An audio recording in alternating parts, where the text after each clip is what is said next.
my name is Sarah Fuchs, and I'm a senior specialist for the Community Education Department at MDA, and we're thrilled to have you join us for today's virtual learning series on myotonic dystrophy. This learning event is a part of our larger MDA community education program, which focuses on bringing the neuromuscular disease community together around education and resources. Be sure to visit the community education section on mda.org for updates on upcoming events. We are recording today's event and we'll be posting it to our website for on-demand viewing at a later date. Everyone registered for today's session will receive that information in their inbox. Please know that all phone lines have been muted, but you can still ask questions. We'll have a Q&A session at the end of each speaker's presentation. Simply use the chat feature to type in your questions. Feel free to type in your questions and send them in as you think of them, and they will be addressed later in the presentation. I want to extend a special thanks to Vertex Pharmaceuticals for supporting this virtual learning series. For nearly 75 years, MDA has led the way in funding research to accelerate the development of new treatments, expanding access to care and clinical trials through the MDA Care Center Network, and advocating for access and inclusion for the neuromuscular disease community. MDA delivers its mission through research, access to care, advocacy, education, recreation, and engagement. Since its inception, MDA has invested more than $1.1 billion in neuromuscular disease research. Our MDA care centers are located at over 150 top medical institutions nationwide, providing care from clinicians who specialize in neuromuscular disease. MDA's advocacy network focuses on support for accelerated approvals and novel research, access to healthcare, accessible air travel, and more. The focus plays a vital role in shaping laws and policies that support the needs of people living with rare neuromuscular disease. Our community education and recreation programs are designed to connect individuals and families. We are committed to building a nurturing environment where our members can share experiences, triumphs, and challenges. Every year, we offer over 40 educational programs, over 20 summer camps, and dozens of other community activities, both in person and virtually. If you haven't done so already, we invite you to join the MDA community by registering with us. Registering is free, and please see the link in the chat for more information. Now it is my pleasure to introduce today's speaker, Zurisadai Gonzalez Castillo. Dr. Gonzalez is a pediatric neuromuscular neurologist at UT Southwestern and Children's Health in Dallas. Dr. Gonzalez completed her pediatric neurology residency at UC Irvine and her neuromuscular medicine fellowship at UT Southwest. She joined faculty as an assistant professor of pediatrics and neurology. She is part of the multidisciplinary neuromuscular clinic and involved in clinical research. Dr. Gonzalez, thank you for being here today, and I will now turn the time over to you. I'm very happy again to be here with the MDA and share a few things about what is new in myotonic dystrophy. Here are my disclosures. And just moving on to the agenda, I'm going to just briefly review what is myotonic dystrophy. I'm not going to go over a lot about the disease, but I'm going to mainly focus on the clinical trials. I'm going to talk about the phases and what the definitions for research are. Then we're going to talk about the clinical trials per se and updates, and we will go over a few resources.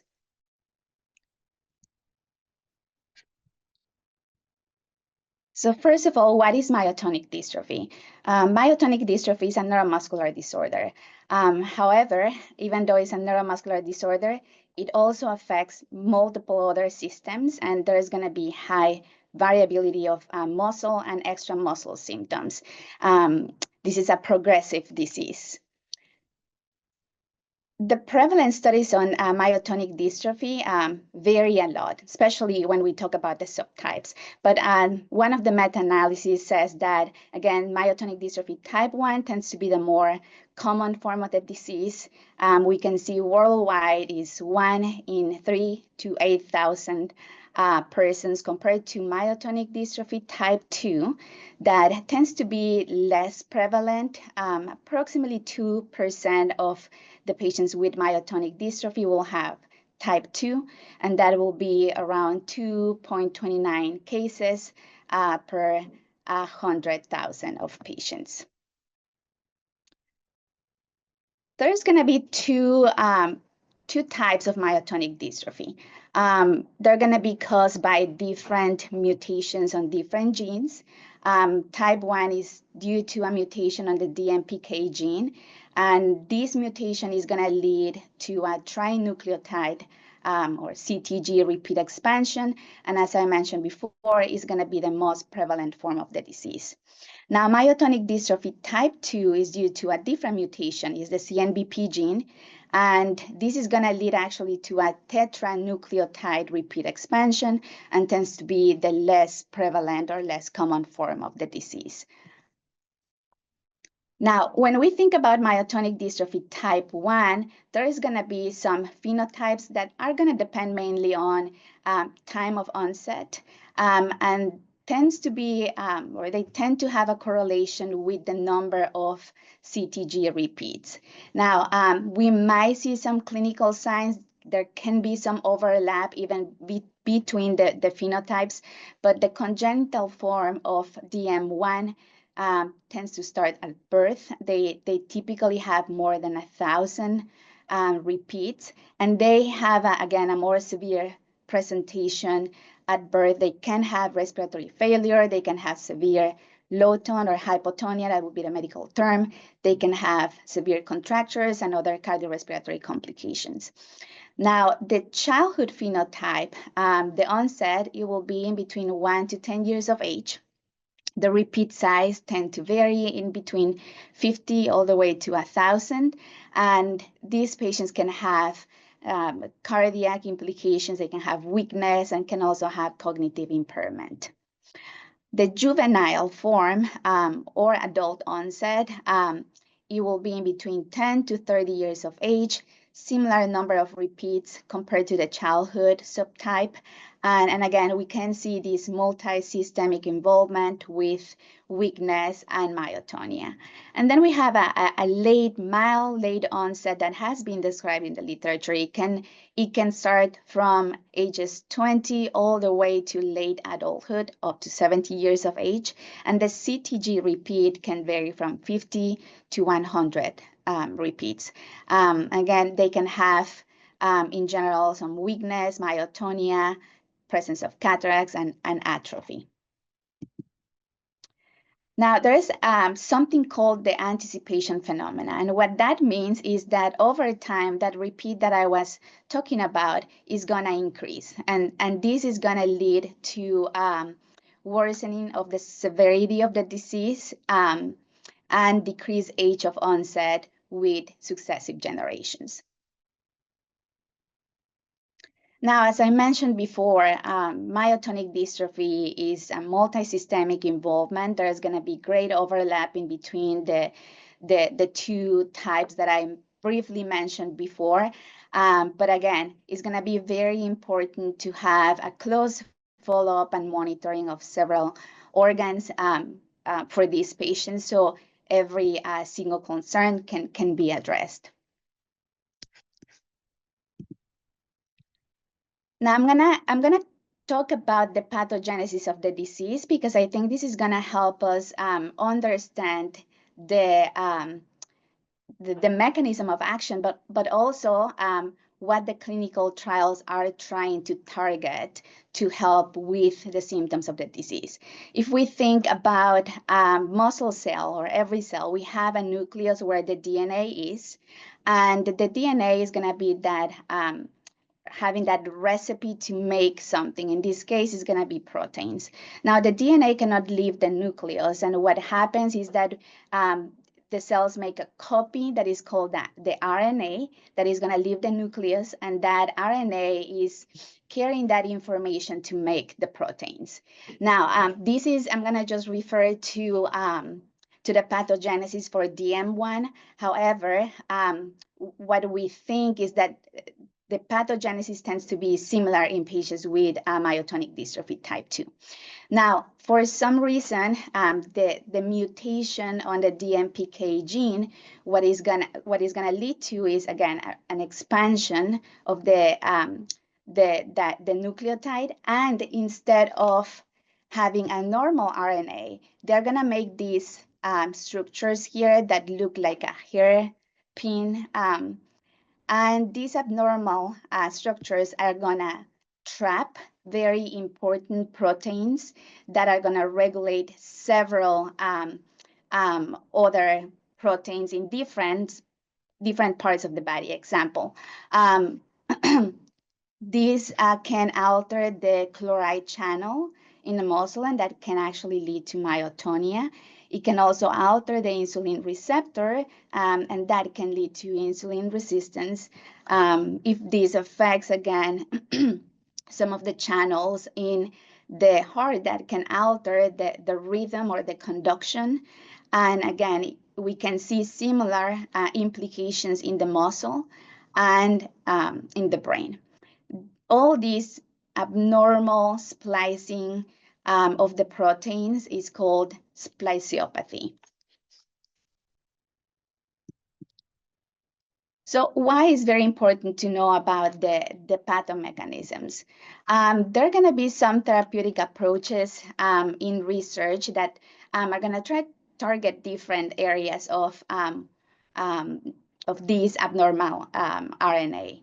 So number one, you can see on the picture on the left, if we alter the mutation, or we avoid a mutation on the DMPK gene by gene editing, that in theory can, again, avoid this abnormal RNA and then all the downstream effects.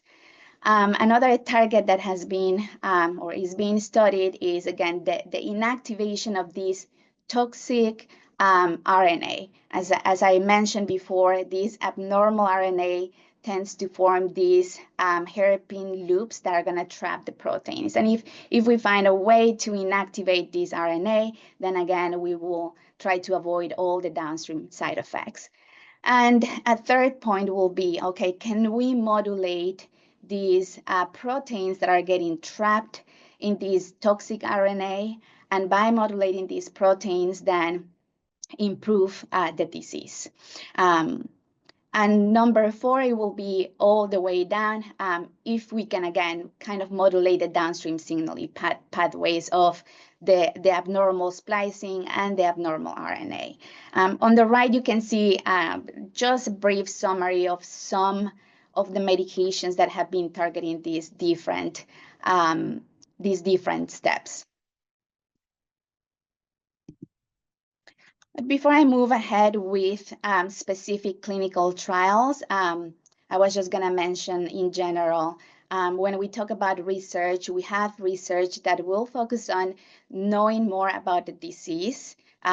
Those would be natural history studies. We can also have research that is going to be just observational. It's not going to use any kind of drug. And then we have the interventional clinical trials. Again, what we're trying to answer is this drug safe, and does it work? A few of the terms that I would like to review before, again, we move on with specific clinical trials. You probably will see that a lot of these trials will mention placebo-controlled and groups, and what that means is that that group of arm is not gonna contain the active drug. Another term that you can see is randomization or randomized. And what that means is that the different groups of arms of the clinical trial, either that are going to receive the drug or placebo, are going to be assigned randomly. Another term that you might see is blind or masked. And what that means, again, is that we don't know who is receiving the treatment, and this is very important to avoid bias. A double-blind study will mean that neither the researcher or the participant actually knows who is receiving the treatment. And then a couple more that I want to mention: open label and open label extension studies. The open label is typically unblinded, and at the beginning, again, most of the clinical trials or first studies that are done with a new drug tend to be open label. And for the open label extension, after the clinical trial has completed the placebo-controlled phase, then the participant can choose to continue to be in the study and just switch arms to actually be able to receive the drug treatment. Okay, there are gonna be several phases. This will be the clinical portion, but even before we get there, there is gonna be a lot of preclinical research when we're talking about new drugs. When we talk about the clinical phases, there are gonna be some specific goals that we're gonna try to achieve. This next slide puts this a little bit more into perspective. When we talk about phase 1 clinical trials, the main goal is going to try to make sure that the clinical trial and the new drug is safe, and typically is tested in a small group of patients, 10 to 20 people. It can take several months, and again, the researchers are trying to find a safe dose, see how the drug interacts with the body, and look for potential side effects. After this first phase, 77% might move forward with the next one, that you will focus on efficacy. Does it work? And again, what is the effective dose of this new drug? This phase 2 can take months up to years, and we're talking about a larger number of patients that will be in this phase.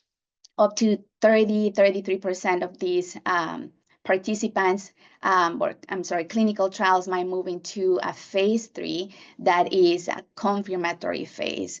Again, we're talking about a larger number of patients, and we're trying to gather more data about the safety, efficacy of the new drug.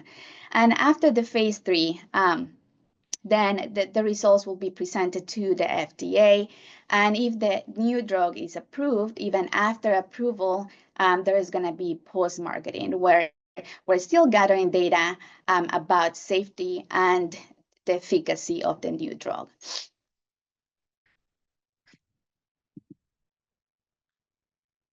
You can find this figure also at the Myotonic Dystrophy Foundation. I know that is a lot of things are very small, but I'm not going to talk about all of them. I'm going to talk about the first portion of the clinical trials that have moved into clinical phases.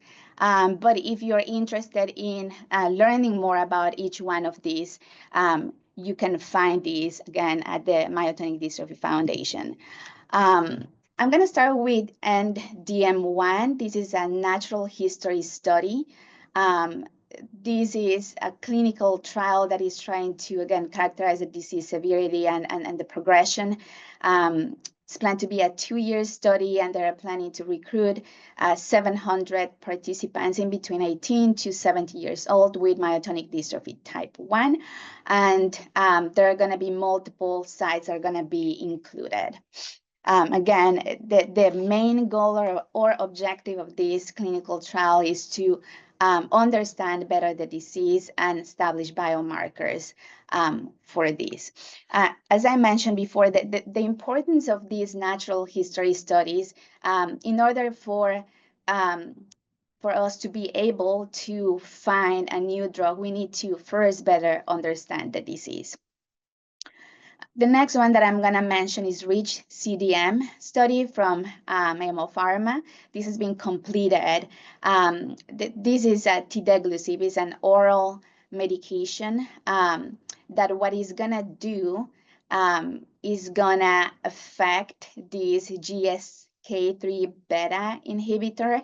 And in other words, basically what is gonna affect is that RNA that I was talking about that has this toxic function and that can lead to the symptoms of the disease. So by affecting or interfering with this toxic RNA is thought to improve the disease. So this was a phase 2/3 clinical trial that was looking into evaluating the efficacy and safety of the tideglosib in 53 children and adolescents with myotonic dystrophy, congenital myotonic dystrophy type 1 between the ages 6 and 16 years of age.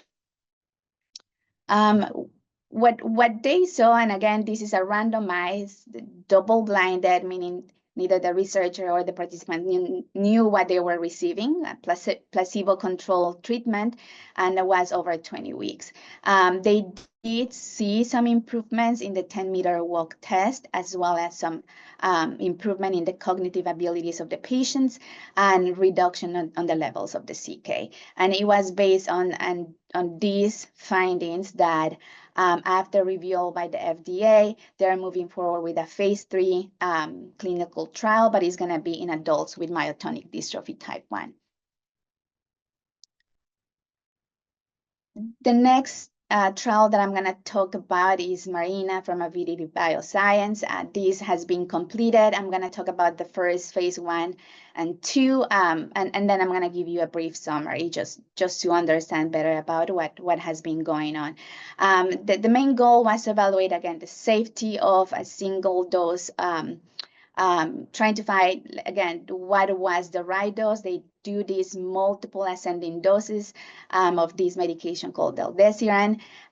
They included patients with a confirmed diagnosis of myotonic dystrophy type 1 that were able to ambulate independently or walk without any help. What is del-desiran? This is an antibody oligonucleotide conjugate, and again, it's going to be basically an antibody that has this portion of DNA, RNA that is going to have the information to make something. And again, what they were looking into is, again, evaluating the safety and efficacy of the medication. What they saw is that they were able to successfully deliver the drug into the muscle, and that will actually was leading to a reduction on the DMPK, the toxic or expansion of the DMPK gene, and increase of the muscle blind. That is one of the proteins that we know that is dysregulated in myotonic dystrophy type 1.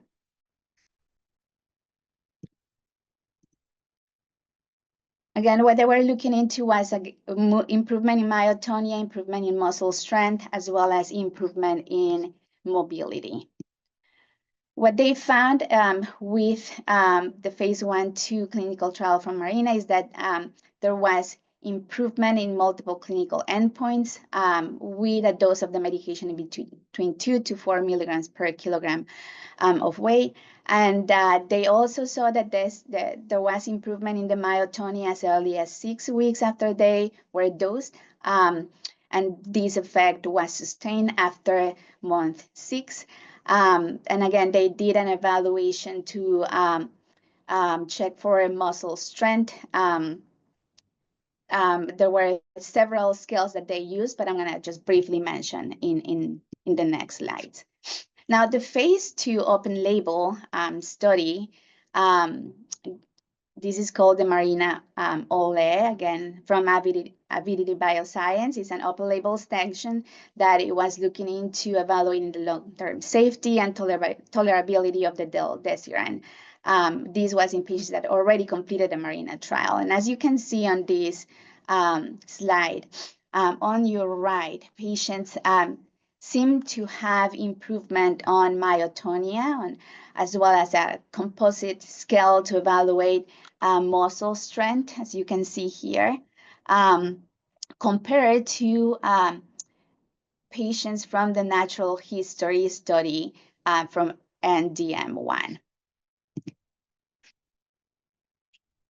Now, Harbor, that is the phase 3 clinical trial from Avidity Bioscience, they're in a recruiting phase. This is gonna be a placebo-controlled randomized study that is gonna be looking into, again, same safety and efficacy of del-desiran. So it's very, very exciting news. In summary, again, we have a phase 1, phase 2 Marina. They were using ascending dose of the del-desiran that was already completed. The open label expansion or extension, again, is active. They're not yet recruiting, but they're evaluating 2 different doses of the medication. And coming the Harbor study, that will be a phase 3 randomized double-blind placebo-controlled study, 54-week study. They are aiming to enroll about 150 participants, and this clinical trial is currently recruiting. The next one is called the Hercules trial. This clinical trial is looking into the efficacy and safety of mexiletine once a day in patients with myotonic dystrophy type 1 and type 2. They are not yet recruiting, but this is going to be a randomized, double-blind, placebo-controlled study in multiple centers that is going to evaluate the effects of mexiletine 26 weeks of treatment in male and female patients older than 16 years of age. They are planning or looking into enrolling 80 patients with myotonic dystrophy type 1 and 16 with myotonic dystrophy type 2. And again, this is to evaluate symptomatic management of myotonia.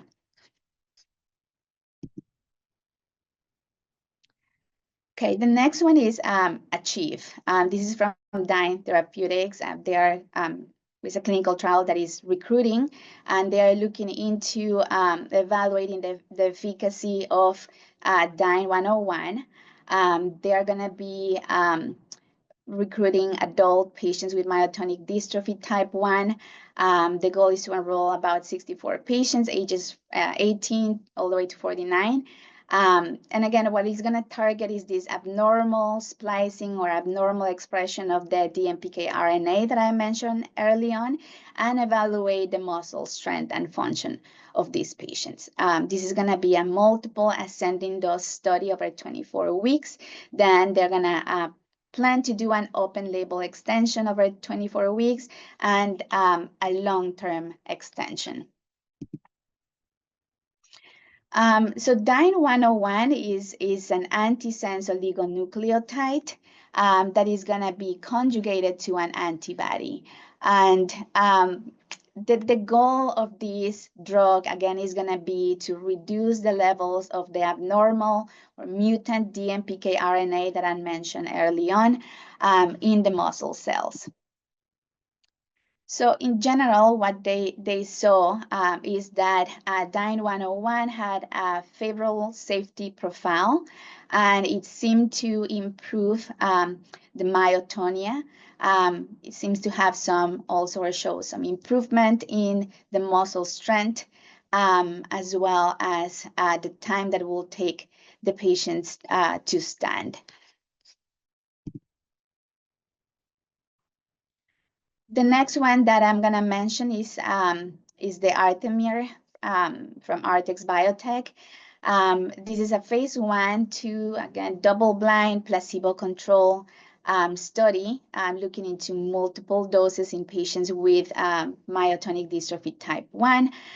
This is a synthetic, it's just single-stranded oligonucleotide, just one strand, and this is going to have a dual mechanism of action, and that's what they are proposing. Number one, similar to what I mentioned before, is going to reduce the toxic DMPK and is going to release this muscle blind protein that, as I mentioned early on, is going to get trapped within these hairpin loops and is going to alter the splicing of several other important proteins. And again, this can lead to more muscle blind protein production, leading to improvement of the disease. The next one is from Harmony Bioscience. This is targeting symptoms from myotonic dystrophy, the pitolisant, evaluation on excessive daytime sleepiness, as well as other non-muscular symptoms in patients with myotonic dystrophy type 1. This clinical trial is not yet recruiting, but it's going to be a randomized, double-blind, placebo-controlled study. Pitolisant is a high selective histamine 3 receptor antagonist. And the way it's gonna work is by increasing histamine levels in the brain. And in that way, it's gonna help stabilize states of sleep and wakefulness.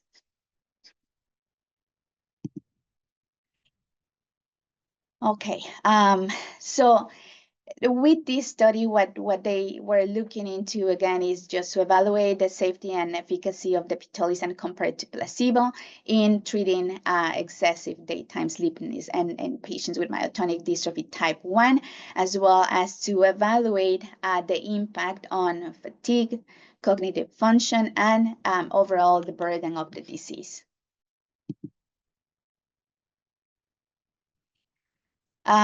Freedom to DM1 is a clinical study from PepGen. They are recruiting. They are evaluating PGN, DM1 in patients with myotonic dystrophy type 1.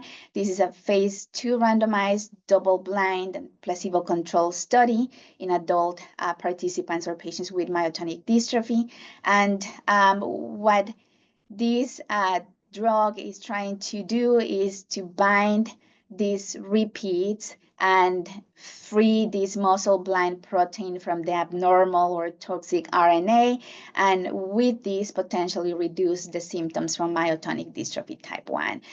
This is an IV drug that is going to be given once every 4 weeks, and again, the goal of the study is to evaluate the safety and efficacy, tolerability of the drug. Moving into the next one, Galileo is a phase 1/2 study in adult patients with myotonic dystrophy type 1 from Vertex Pharmaceuticals. They are recruiting. They are looking into evaluating the safety of this new drug. Again, it's a new, it's a randomized, double-blind, placebo-controlled study, and fairly similar to what I mentioned before. What they are trying to target is this abnormal repeat expansion on this toxic RNA, and by doing that, trying to free these very important proteins that regulate several things in the body and can affect myotonic dystrophy. The next one that I want to mention is this phase 1/2 dose escalating study to evaluate the safety and tolerability of ARO in patients with myotonic dystrophy type 1. This is an RNA conjugate that is gonna target, again, the abnormal RNA in the muscle. And again, by altering this, reducing or decreasing the entrapment or sequestration of important proteins that lead to muscle strength and function improvement if we target these areas. Again, this is a study that is still recruiting. This picture is trying to summarize some of the most important clinical trials that are ongoing for myotonic dystrophy, and trying to put that into several, again, clinical phases of research, as well as what are they trying to target regarding the pathomechanism of the disease. And several of these drugs that are here in this picture I already briefly reviewed, but I think this is a very good summary of what has been going on regarding research in myotonic dystrophy. Other things to consider, if you remember at the beginning when I was talking about the therapeutic approaches, thinking all the way up on the pathway, if we can alter or edit this abnormal gene, the MPK gene, or then potentially we can avoid all these downstream side effects.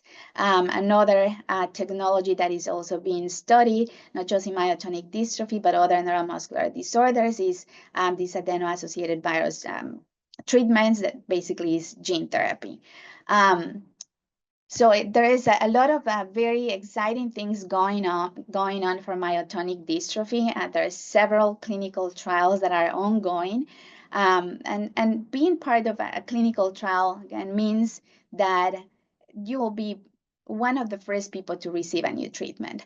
However, it is a big commitment. Participating in a clinical trial, it comes with a lot of responsibilities as well as expectations. And it might not be the best fit for every single patient. And not every patient might qualify for clinical trials. They do have strict inclusion and exclusion criteria to ensure that the data that is collected is accurate. Again, if any of you are interested in knowing more about clinical trials, you can always talk to your physician and discuss about what might be the best clinical trials for you, and they will be able to point you towards the appropriate resources. This is one that we all like, clinicaltrials.gov. This is just a screenshot. If you go and type it in, you can put the condition or the disease name. If you know exactly what you're looking for, you can put the name of the treatment there and then do the search. And it will prompt you a list of clinical trials associated to that disease, as well as other information, a summary about what the clinical trial is going to be looking at, and important contact information. Other resources, the MDA, the Muscular Dystrophy Association, has amazing resources that you can always look into. Myotonic Dystrophy Foundation, I just talked about clinicaltrials.gov, Treat NMD, and again, to always talk to your physician if you have any questions.